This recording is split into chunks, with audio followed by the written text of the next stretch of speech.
మనందరం కూడా భాగస్వాములు కావడం అనేటువంటిది అదృష్టం అనేటువంటిది ఈ సందర్భంగా గుర్తు చేస్తా ఉన్నా.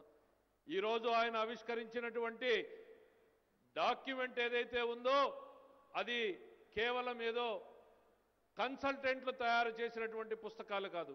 దీని వెనకాల చంద్రబాబు నాయుడు గారి గంటలు గంటలు, వారాలు వారాలు, రోజులు రోజులు, రాత్రి సెక్రటరేట్లోనే భోంచేసి 11 గంటలు 12 గంటల దాకా శాఖల వారీగా, వర్గాల వారీగా, గ్రామాల వారీగా, మండల వారీగా ఏ రకమైనటువంటి ప్రణాళికల్ని ప్రజల కోసం కావాలి అని ఆయన ఆలోచనల్ని గ్రంథస్థం చేయడమే ఈరోజు విజన్ డాక్యుమెంట్ 2047 అనేటువంటి చెప్తా ఉన్నా. విజన్ డాక్యుమెంట్లకి ఈ దేశంలో మూల పురుషుడు ఎవరు అనంటే మన ముఖ్యమంత్రి శ్రీ నారా చంద్రబాబు నాయుడు గారు. ఆ రోజున 1994లో ముఖ్యమంత్రి అవగానే విజన్ 2020 డాక్యుమెంట్ తయారు చేస్తే సమాజంలో ఉన్నటువంటి ఆనాటి ప్రతిపక్షంలో ఉన్నటువంటి నాయకులు ఎంతటి అపహాస్యం చేశారు, ఎన్ని నవ్వులు నవ్వారు.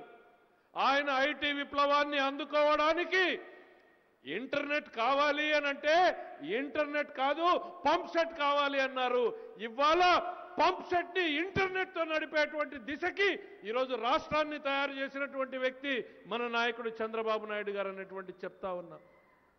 పంప్ సెట్లని కూడా ఈరోజు ఈ విజన్ డాక్యుమెంట్ అంటే ఏ కంప్యూటరో కాదు, కాడి పట్టిన రైతన్నకేం కావాలి అనేటువంటిది, పొలంలో పనిచేసేటువంటి కూలీకేం కావాలి, వారి పిల్లలకేం కావాలి, వారి భవిష్యత్తులో వారు ఎంత ఎదగాలి అని ఆలోచన చేసేదే ఈరోజు విజన్ 2047 డాక్యుమెంట్ అనేటువంటిది ఈ సందర్భంగా చెప్తా ఉన్నా.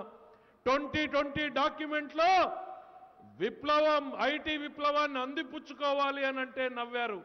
ఇవాళ దాని ఫలితాలు చూస్తా ఉన్నాం.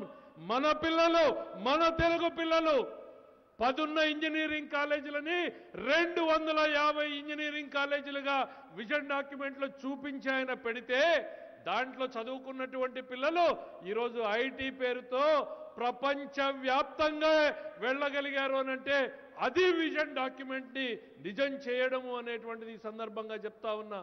ప్రపంచంలో అతి ఎక్కువ సంపాదించేది ఎవరు అమెరికాలోనంటే మన తెలుగు పిల్లలు అనంటే దానికి కారణం ఆ రోజు పెట్టినటువంటి విజన్ 2020 డాక్యుమెంట్. అదొక పేపరే కాదు, దాన్ని అమలు చేసి చూపించినటువంటి నాయకుడు. మన కళ్ళ ముందు కనపడుతున్నటువంటి మరో సజీవ తార్కాణం the growth engine has to be Hyderabad అన్నాడు ఆయన విజన్ డాక్యుమెంట్లో. దాని మీద కూడా అనేక భాష్యాలు చెప్పారు.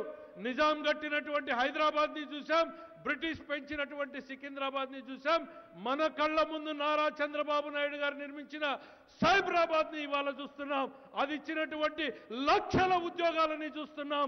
ఆ లక్షల ఉద్యోగాలతో బాగుపడిన మన కుటుంబాలని కూడా కళ్ళ ముందు చూస్తున్నామనంటే అది విజన్ డాక్యుమెంట్ అంటే, అది నాయకత్వం అంటే, అది కలలుగనే నాయకుడు అనంటే